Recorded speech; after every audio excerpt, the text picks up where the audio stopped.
തിരുവനന്തപുരത്ത് BJP ആദ്യമായി തലസ്ഥാനത്തെ കോർപ്പറേഷൻ ഭരണം തുടങ്ങിയിരിക്കുന്ന ദിവസങ്ങളാണ്. ആദ്യ ദിവസങ്ങളിൽ തന്നെ അതിൽ ശ്രീലേഖ തുടങ്ങിവെച്ച പോര് നമ്മൾ കണ്ടതാണ്.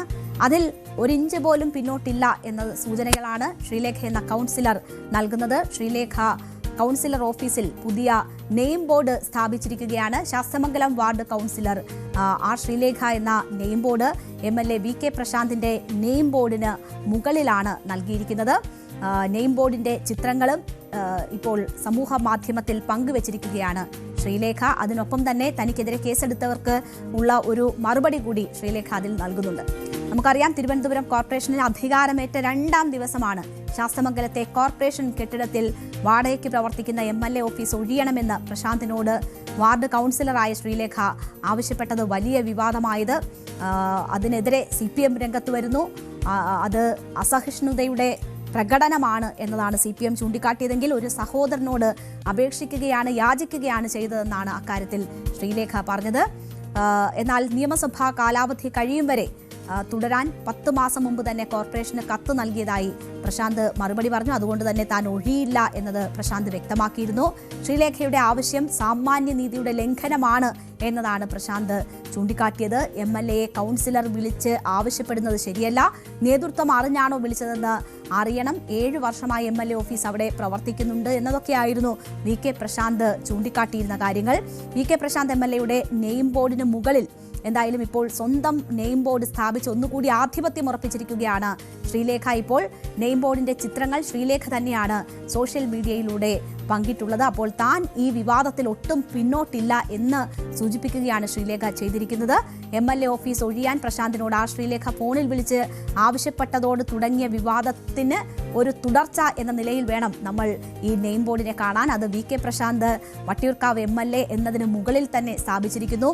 MLAക്ക് മുകളിലല്ല ഒരു കൗൺസിലർ എന്നതാണ് ഈ വിവാദങ്ങളിലൊക്കെ CPM ചൂണ്ടിക്കാട്ടിയിരുന്ന കാര്യം. അത് പ്രോട്ടോകോൾ ലംഘനമാണ് തുടങ്ങിയ കാര്യങ്ങൾ ചൂണ്ടിക്കാട്ടിയിരുന്നിടത്താണ് ശ്രീലേഖയുടെ നെയിം ബോർഡ് MLAയുടെ നെയിം ബോർഡിന് മുകളിൽ സ്ഥാപിച്ചുകൊണ്ട് അതിനൊരു മറുപടി ശ്രീലേഖ നൽകിയിരിക്കുന്നത്.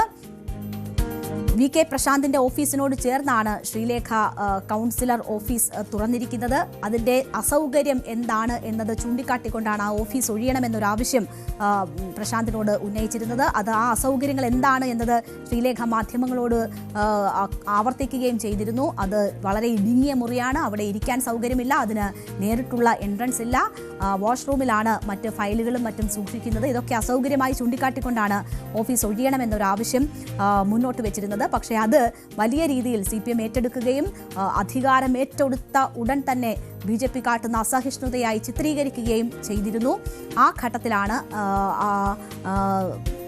ശ്രീലേഖ ഇപ്പോൾ വീണ്ടും അതിലുള്ള ഒരു ആധിപത്യം ഉറപ്പിച്ചുകൊണ്ട് ഈ രീതിയിൽ ഒരു നെയിം ബോർഡ് സ്ഥാപിക്കുകയും അത് ഫേസ്ബുക്കിലൂടെ തന്നെ പുറത്തുവിടുകയും ചെയ്തിരിക്കുന്നത്. തൊട്ടടുത്ത മുറിയിൽ ശ്രീലേഖ കൗൺസിലർ ഓഫീസ് തുറന്നിട്ടുണ്ട്. അവിടെ തന്നെ താൻ ഉണ്ടാകും എന്നത് ആ വിവാദ ദിവസം തന്നെ ശ്രീലേഖ ചൂണ്ടിക്കാട്ടിയതാണ്. അങ്ങനെയുള്ള ഒരു തരത്തിൽ അവസാനിച്ചു എന്ന് കരുതുന്ന വിവാദങ്ങളാണ് ഇപ്പോൾ ഈ നെയിം ബോർഡ് സ്ഥാപിച്ചതിലൂടെ അതിൽ നിന്നൊട്ടും പിന്നോട്ടില്ല താൻ എന്ന നിലപാട് ശ്രീലേഖ പ്രഖ്യാപിക്കുന്നത്. ഒപ്പം തന്നെ ഏതാണ്ട് 75 ചതുരശ്ര അടിയുള്ള ഇത്തിരി പോകുന്ന ഒരു കുഞ്ഞൻ ഓഫീസാണ് തനിക്കുള്ളത്. മുറിക്ക് ചുറ്റിനും ടൺ കണക്കിന് മാലിന്യമാണ് എന്നത് ചൂണ്ടിക്കാട്ടിക്കൊണ്ട് കഴിഞ്ഞ ഭരണസമിതിയുടെ മാലിന്യ നിർമ്മാർജ്ജനത്തിലെ അപാകതകൾ കൂടി പുറത്തു കൊണ്ടുവരാൻ ശ്രീലേഖ ശ്രമിച്ചിരുന്നു. അതിൻ്റെ ദൃശ്യങ്ങൾ ശ്രീലേഖ പങ്കുവച്ചിരുന്നു. ഇന്ന് അതിൻ്റെയൊക്കെ കൂടി വിശദീകരണം എന്ന നിലയിലാണ് ഒരു വിശദീകരണ കുറിപ്പ്, ഒരു വീഡിയോ ഫേസ്ബുക്കിലൂടെ പുറത്ത് വിട്ടിരിക്കുന്നത്. 31 വലിയ തിരക്കേറിയ ഒരു ദിവസമായിരുന്നു എന്ന് പറഞ്ഞു തുടങ്ങുകയാണ്. ഒട്ടേറെ പേർ കാണാൻ വന്നു, കുറേയധികം സ്നേഹ സമ്മാനങ്ങൾ കിട്ടി, കുറേയധികം കാര്യങ്ങൾ ചെയ്തു എന്നൊക്കെ ആ വീഡിയോയിൽ പറയുന്നുണ്ട്. അങ്ങനെ ഒരു തിരക്കുള്ള ദിവസം ആയി ന്യൂ ഇയർ കടന്നുപോയി എന്നതാണ് പറയുന്നത്. പുതിയ കൗൺസിലർമാർക്കുള്ള ട്രെയിനിങ് പരിപാടിയിൽ പങ്കെടുത്ത കാര്യം പറയുന്നു. ഉച്ചയ്ക്ക് ശേഷം റെസിഡൻസ് അസോസിയേഷൻ ന്യൂ ഇയർ സെലിബ്രേഷനിൽ പങ്കെടുത്തു. അത് കഴിഞ്ഞ് വന്നപ്പോൾ കേൾക്കുന്ന വാർത്ത ഏതോ ഒരു കമ്മ്യൂണിസ്റ്റ് വക്കീൽ തനിക്കെതിരെ മുഖ്യമന്ത്രിക്ക് പരാതി നൽകി എന്നതാണ്. MLAയുടെ ഓഫീസിൽ അതിക്രമിച്ച് കയറി അത് തുറന്നു എന്ന് കാണിച്ചുകൊണ്ടാണ് എനിക്കെതിരെ കേസെടുക്കണമെന്ന് ആവശ്യപ്പെട്ടിരിക്കുന്നത്. അറസ്റ്റ് ചെയ്ത് തുറുങ്കിൽ അടയ്ക്കണമെന്നാണ് പരാതി പറഞ്ഞിരിക്കുന്നത്. ഈ പരാതി DGPക്ക് തുടർ നടപടികൾക്കായി അയച്ചുവെന്ന് അറിഞ്ഞു എന്ന് പറയുന്നു. ഇതിനെയാണ് ഓലപ്പാമ്പിനെ കാട്ടി പേടിപ്പിക്കുക എന്ന് പറയുന്നത് എന്നതാണ് ശ്രീലേഖ വീഡിയോയിലൂടെ പറഞ്ഞിരിക്കുന്നത്. ട്രെയിനിങ് പരിപാടി ഉണ്ടായിരുന്നു പുതിയ കൗൺസിലേഴ്സിന്. ഉച്ചയ്ക്ക് ശേഷം വേറൊരു മീറ്റിംഗ്, ഒരു ന്യൂ ഇയർ സെലിബ്രേഷൻ, ഒരു റെസിഡൻസ് അസോസിയേഷൻ്റെ, എല്ലാം കൂടെ കഴിഞ്ഞ് രാത്രി വൈകിട്ട് വന്നപ്പോൾ കേൾക്കുന്ന ഒരു രസകരമായ വാർത്ത. ഏതോ ഒരു കമ്മ്യൂണിസ്റ്റ് വക്കീല് മുഖ്യമന്ത്രിക്ക് എനിക്കെതിരെ പരാതി കൊടുത്തത്രേ. ഞാൻ വട്ടിയൂർക്കാവ് MLAയുടെ ഓഫീസ് അതിക്രമിച്ച് അകത്ത് കയറി ഓഫീസ് തുറന്നു എന്ന് സ്വന്തമായിട്ട്. അതിനെനിക്കെതിരെ കേസെടുക്കണം, എന്നെ അറസ്റ്റ് ചെയ്ത് തുറുങ്കിലടയ്ക്കണം എന്ന് മുഖ്യമന്ത്രി അത് DGPക്ക് അനന്തര നടപടികൾക്കായിട്ട് അയച്ചു എന്നും അറിയുന്നുണ്ട്. ഇതിനെയാണ് ഓലപ്പാമ്പിനെ കാട്ടി പേടിപ്പിക്കുക എന്ന് പറയുന്നത്, അല്ലേ?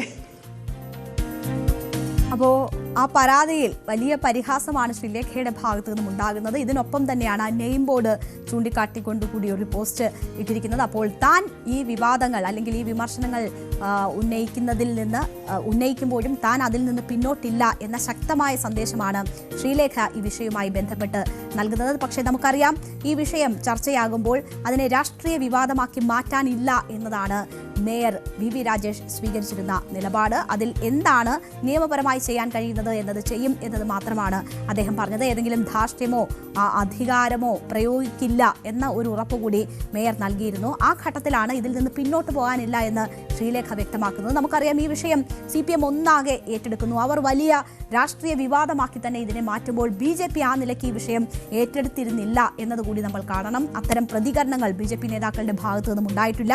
മേയർ VV രാജേഷ് തന്നെ അതിനെ ലഘൂകരിച്ചുകൊണ്ട് സംസാരിച്ചത് കൂടി നമ്മൾ കണ്ടതാണ്. ഭരണത്തിന്റെ തുടക്ക നാളിൽ തന്നെ ഇത്തരമൊരു വിവാദം ഉടലെടുക്കുന്നത് ഒരു തരത്തിലും ഗുണം ചെയ്യില്ല എന്ന ഒരു തിരിച്ചറിവിന്റെ ഭാഗമായി കൂടിയാണ് BJP ആ വിഷയത്തെ അങ്ങനെ സമീപിച്ചിരുന്നത്. പക്ഷേ ശ്രീലേഖ ഒട്ടും പിന്നോട്ടില്ല എന്നതിന്റെ കൃത്യമായ സൂചന നൽകുന്നു.